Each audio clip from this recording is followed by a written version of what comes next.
지금까지 한국에 단 한 번도 방산을 주문하지 않거나 하더라도 간을 보던 제3세계 국가 혹은 미미한 방산을 주문한 국가들이 이제 한국 방산에 오퍼를 내기 시작했습니다. 일부 국가들은 한국조차 예상하지 못했다는데 이러한 국가들의 스토리를 다시 모아보겠습니다. 첫 번째, 동남아의 상상 초월한 움직임. 바로 파키스탄과 베트남 등 한국과의 방산 조합이 어색한 국가들도 거론되는 것입니다. 물론 벌써 베트남, 파키스탄 하면 말도 안 된다 혹은 기술 빼먹을 가능성이 크거나 아니면 오히려 한국이 크게 나중에 당할 가능성이 크다는 이야기도 나오고 있습니다. 이러한 국면은 미처 예상하지 못한 상황인데 이는 뜻밖의 사건들로부터 시작되고 있었습니다. 우선 많은 사람이 알다시피 파키스탄은 오랫동안 미국과 사이가 좋지 않고 인도와는 적국 관계입니다. 따라서 여러 가지 면에서 봤을 때는 한국 입장에선 당연히 거리가 있는 국가인 것으로 판단되는 것이죠. 그러다 보니 파키스탄을 파고든 것은 바로 중국으로 중국의 영향력이 어마어마해진 상태입니다. 중국은 인도와 미국과 동시에 갈등 중이며 특히 인도와의 국경 분쟁은 매우 큰 문제입니다. 따라서 중국은 파키스탄을 유혹해 1대1로 중국 자금을 쏟아부으며 유혹의 손길을 보냈으며 동시에 인도를 양쪽에서 압박하는 형태의 작전을 구사하기에 이르고 있는 상황입니다. 인도와 파키스탄은 지금도 크고 작은 군사 충돌과 사건 사고들이 끊임없이 일어나고 있습니다.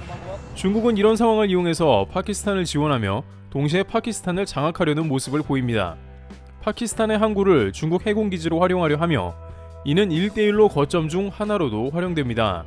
그러면서 이제 중국은 자국의 무기를 적극적으로 파키스탄에 수출하고 있습니다. 그 결과 중국산 무기의 최대 수입국은 파키스탄으로 중국 수출량의 무려 50% 이상을 차지하고 있습니다.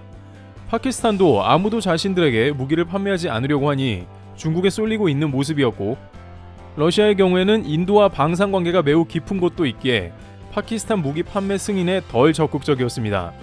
하지만 결정적으로 파키스탄이 중국에서 가장 많은 무기를 수입하는 이유는 다른 데 있는데, 중국 자본으로 장악된 파키스탄은 정치적으로도 중국과 밀접해 이미 중국과 관계가 깊어졌기 때문이죠. 일각에서는 돈 없고 가난한 파키스탄이 무슨 무기를 많이 사들이냐는 의견을 제기하고 있는데, 파키스탄도 북한처럼 미국, 인도 등과 갈등도 있고 핵시설 유지 보수 등 국방에 돈을 엄청나게 사용하며 전 세계에서 10위에 랭크될 정도로 무기를 많이 수입하며 방산 쪽에 심혈을 기울이고 있는 국가입니다. 그러나 파키스탄은 이에 만족하지 않고 더욱더 많은 중국산 무기를 수입한다는 계획을 보입니다. 스톡홀름 국제평화연구소에 따르면 파키스탄은 2028년 내로 공군 전력으로 중국산 전투기 50대를 비롯해 해군에서는 호위함 4척, 잠수함 8척을 구입 완료할 계획을 보이면서 더욱 국방 예산을 늘리고 있습니다. 2021년 1인당 GDP가 1,500달러 수준인 가난한 국가지만 북한처럼 국방비는 엄청나게 집행 중입니다. 그러나 최근 파키스탄은 중국산 군수 물품 등에서 매우 큰 하자가 있다는 것을 발견하게 됩니다. 그것도 한두 분야가 아니라 육해공 다양한 분야에서 동시다발로 불량과 하자 등이 발견되는 상황인데요. 파키스탄 현지 매체 등에 따르면 중국제 무기가 대부분 구동불량 판정을 받은 상태라고 전해집니다. 전차, 탄약, 미사일 등 다분야의 육군 전술 무기들이 전혀 활용을 하지 못하는 수준이라고 전해졌고, 이는 지난 11월 파키스탄 전 육군 참모총장인 카마르 자베드 바즈와 총장이 직접 말했습니다. 그런데 여기서 한 가지 중요한 것은 이 바즈와 육군 참모총장은 미국과 관계 회복을 원합니다. 그는 퇴역 전에 미 로이드 오스틴 국방장관, 제이크 설리번 미 백악관 국가안보보좌관 등과 회동했으며, 그는 퇴역 전에도 미국과 매우 좋은 관계를 맺고 있는 파키스탄이 최고의 무기와 병력 훈련을 미국 측으로부터 제공받고 있고 미국 및 서방 우호국들과 협력을 강화하고 있다고 강조했습니다. 미 정부도 샤흐바즈 샤리프 파키스탄 총리가 집권한 이후 파키스탄과의 관계 회복에 긍정적으로 반응하고 2022년 9월 미 국무부는 수년 동안 중단했던 파키스탄에 대한 전략무기 지원을 재개하기로 하면서 4억 5천만 달러 약 6,447억 규모의 대파키스탄 F-16 전투기 판매 계약을 승인했습니다.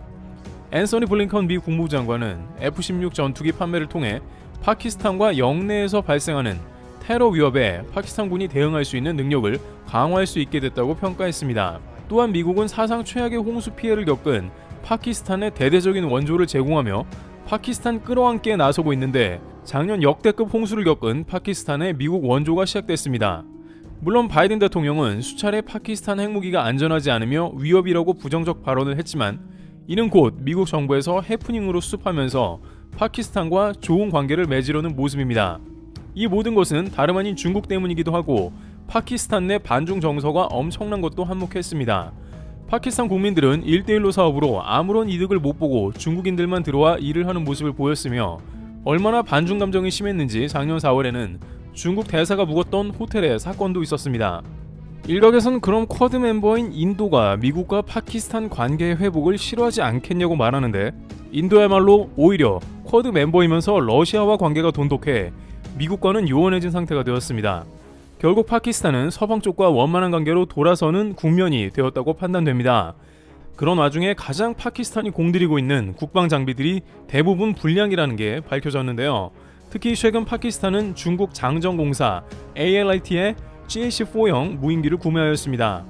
대당 400만 달러의 이 무인기는 중국판 글로벌 호크라고 불리우며 활약할 것으로도 예상했지만 이 장비의 핵심 장치인 UAV가 제대로 작동하지 않는다는 사실을 발견했습니다. UAV는 주로 적군의 무기를 위치를 파악하고 이들의 영상을 실시간으로 전송하는 데 사용되니 UAV가 없다는 것은 전술 정보를 얻는 데 있어서 매우 큰 걸림돌이 되는 것이죠. 여기에 동시에 탑재된 AR-2 공대지 미사일이 오류를 일으켜 발사조차 하지 못하게 되었습니다. 그러다 보니 파키스탄군은 무인기의 중요성이 매우 큰 상황에 분노를 금치 않을 수 없었고 결국 서방에 비슷한 성능을 제공한다는 오스트리아 UAV를 수입 추진하는 상황이 되었습니다. 또한 최근엔 중국의 JF-17 전투기 대다수가 기술적인 문제로 무용지물 상태로 전해졌습니다. 요격, 지상 공격, 폭탄 투하 등의 임무를 수행하기에 부적합한 불량 상태인데 중국의 지원도 시원찮습니다. 그런데 또 다른 동남아 국가인 미얀마의 경우엔 이 중국산 전투기를 대거 수입해 난리가 난 건데요.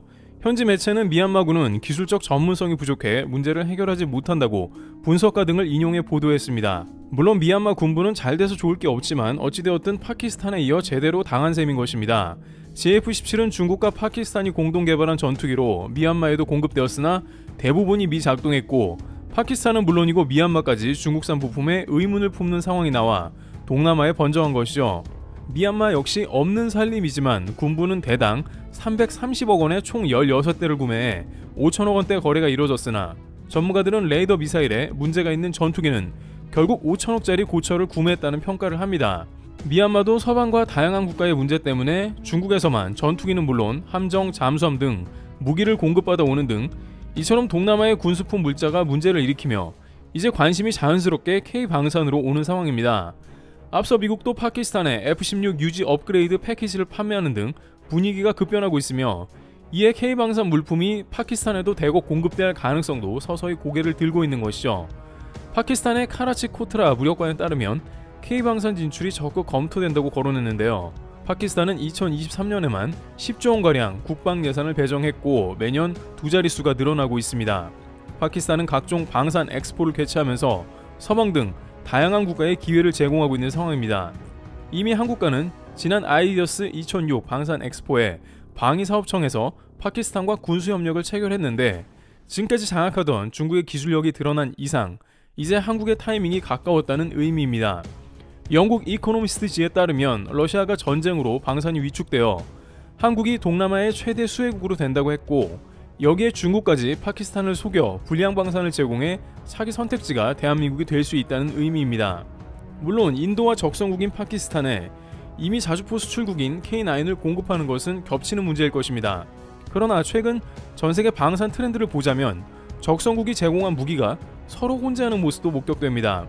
사우디는 F-35를 운영하면서도 지대공 방어체계인 러시아의 S-400을 도입하고 있으며 인도 역시 미국과 러시아 무기 한국산 자주포를 동시에 믹스하여 사용하고 있는 모양새입니다. 다들 자국 이익을 추구하는 시대이기에 한국도 이러한 국면을 고려해 무기 판매고를 올릴 수 있습니다. 최근 베트남 역시 한국에 대해서 K9 자주포 구매를 고려하는 등 관심을 표하고 있었죠. 과거 미국과 베트남전을 벌였으며 한국도 베트남 현재 군부를 대항해 파병한 역사가 있었는데 그럼에도 불구하고 이제는 당장의 자국의 이익과 주변국들을 파악하여 대항하는 모습입니다. 그 가운데 베트남은 사회주의임에도 불구하고 중국과 다툼이 있기에 중국 무기는 꺼려합니다. 실제 중국은 동남아의 최대 위협국 중 하나인데 동중국해를 지배하려고 위협하는 상황이니 베트남에서는 반중 정서가 자리 잡은 지 오래이며 이에 국방력 증강을 강력하게 고려하고 있습니다. 또한 베트남은 1970년대에 중국과 전쟁을 한 경험이 있어 안심할 수가 없습니다. 중국과 국경을 맞대고 있는 것은 엄청난 부담이며 그 사이 중국의 국방력은 크게 증대되었습니다. 그러다 보니 베트남 당국은 국경 인근에 K9과 같은 자주포 배치를 고려하게 된 것이죠. 따라서 최근 베트남 국방부에서 한화 등을 접촉해 K9 관련한 문의를 한 것은 당연한 맥락이기도 합니다. 이미 인도에서는 K9의 성능에 만족해 추가로 주문을 이어가고 있는 국면이기도 하며 중국 때문에 가장 비슷하게 머리가 아픈 필리핀은 FA-50 초계함 등 한국 방산에 가장 적극적입니다. 그리고 베트남의 GDP를 견인하는 것은 한국의 삼성과 같은 기업이니 더욱 망설일 이유가 없습니다. 그러다 보니 일각에서는 인도와 같이 100문 이상의 K9을 서둘러 주문하여 조단위 계약도 관측하고 있으며 베트남이 작년에 두드러지게 러시아산 무기를 줄이고 있어 제2의 폴란드가 될 것으로도 기대합니다. 물론 일각에서는 1대1로 재정이 파탄난 파키스탄이 위험하다는 의견을 내지만 한국도 대규모 거래보다는 조심스럽게 세력을 확장한다는 의미를 두는 게 좋다는 것입니다. 두 번째, 심상치 않은 이집트. 수단에서 군부 간 유혈 충돌로 아비 규환이 이어지는 와중에 주변국에서 속속 군사 지원을 개시하면서 오히려 불씨가 더 커질 우려가 되는 형국입니다. 수단과 국경을 마주한 리비아와 이집트에서 각각 수단 군벌 양측에 군사 지원을 강행했다고 복수의 소식통이 전했습니다. 리비아가 지원한 쪽은 이번 수단 사태에서 반란을 일으킨 쪽인 준군사 조직 신속 지원군이고 이집트는 반대로 수단 정부군을 지원했습니다. 수단의 정부군을 지원해온 이집트는 이번에 전투기 여러 대와 조종사들을 보냈다고 소식통들은 전했습니다. 이에 따라 수단 사태가 내전으로 번질 가능성을 우려해온 국제사회의 중재 노력에 비상이 걸리게 됐습니다. 특히 리비아 하프타르와 RSF 수장인 모함메드 함단 다갈로 장군은 나란히 러시아 및 아랍에미리트 UAE 지원을 받아왔다는 점에서 교집합이 작지 않습니다. 하프타르와 다갈로는 실제로 러시아의 용병 조직 바그노와도 손잡아온 이력이 있습니다. 그러다 보니 국제사회에서는 이러다가 정말 전쟁 수준인 내전으로 크게 번지는 게 아닌가 하는 우려가 되는 것이죠. 게다가 러시아까지 낀다면 이것은 심상치 않은 것입니다. 안 그래도 우크라전과 러시아 사태로 인해서 골치가 아픈 국제사회인데 이것이 자칫 유럽뿐만이 아니라 아프리카 대륙으로 번져나간다는 것에 경악을 금치 못하고 있는 상황인데요. 다만 현재로서는 하프타르가 수단의 개입을 결정한 배후에 러시아나 아랍에미리트가 있다는 직접적 정황은 없다고 월스트리트 저널은 우선 전했습니다. 수단 정부군 쪽으로는 이집트가 지원을 개시했습니다. 이집트가 보낸 것은 제트기 여러 대로 15일 수단 사태가 발발하기 직전에 이루어졌으며 발발 직후에는 추가로 전투기 조종사들을 보냈다고 소식통들이 전했습니다. 이집트는 바로 수단과 가까워 반대편에서 정권을 잡는다면 이집트와 군 문제로 심각한 갈등을 맺게 될 수 있습니다. 자칫하다 수단과 이집트 사이에 전쟁이 일어날 수도 있기 때문에 이는 이집트에서 반드시 개입해야 하는 명분이 있다고도 봐지는 것이죠. 마크 밀리 미국 합동참모의장은 이번 위기를 논의하기 위해 수단 정부군의 불우한 장군, RSF의 다갈로 장군과 전화통화를 하려고 시도하고 있다고 이 매체는 복수의 소식통을 인용해 전했습니다. 그러다 보니 당장 이집트 입장에서는 굉장히 급해지는 상황이 도래했는데요. 마치 폴란드와 같이 바로 옆 나라에서 러시아가 개입이 되면서 전쟁이 진행되는 상황이 나왔기 때문입니다. 그러다 보니 이집트에서는 이제 당연히 무기가 급하게 더 필요한 상황이 되었는데요. 수단은 물론이고 러시아까지 상대해야 되는 마당에 이제 이집트는 미국이나 다른 러시아와의 반대 세력에 무기를 요청해야 되는 입장이 된 것입니다. 하지만 현재 누구나 알다시피 미국은 무기를 공급하기에 매우 벅찬 상황입니다. 대만에도 최근에 2조 5천억 원 정도의 무기를 계약했지만 이것이 미 보잉사에서 전달되는 것은 2029년으로 지금부터 약 6년이나 지나야 가능한 이야기입니다. 이러다 보니 이집트 입장에서는 당연히 배송이 빠른 국가, 즉 전 세계에서 유일한 대한민국을 찾을 수밖에 없다는 이야기가 나오고 있습니다. 안 그래도 이집트에서는 K9 자주포를 대거 계약한 상황이고 여기에 형궁 대전차 미사일까지 속속들이 한국에서 도입하려는 움직임이 보이고 있습니다. FA-50 경공격기는 물론이고 3초, 다양한 한국의 2초, 미사일이 지금 1초, 이집트의 큰 요구가 눈앞에 온 상황이죠. 그러다 보면 또 다른 아프리카 국가에서도 이러한 비슷한 양상이 나타날 수 있으므로 자연스럽게 한국의 K방산이 이제 유럽뿐만이 아니라 아프리카에까지 점점 커지게 되는 상황이 나타날 수 있습니다. 물론 이들 국가는 유럽보다는 더욱더 유럽연합의 지원이라든지 재정이 빈약한 국가이기 때문에 한국에서는 신중해야 될 것으로 보이고 있으나 어쨌든 한국의 입장에서는 전 세계적으로 현재 한국이 무기 생산을 잘하고 빨리 납품할 수 있다는 그런 상황이 도래한 것으로 보입니다. 물론 한국의 무기도 쌓아둔 것이 한계가 있기 때문에 무조건 남을 내어줄 수는 없는 상황입니다만은 이러한 것을 잘 활용해야 된다는 의견이 제기되고 있습니다. 트래블튜브였습니다. 감사합니다.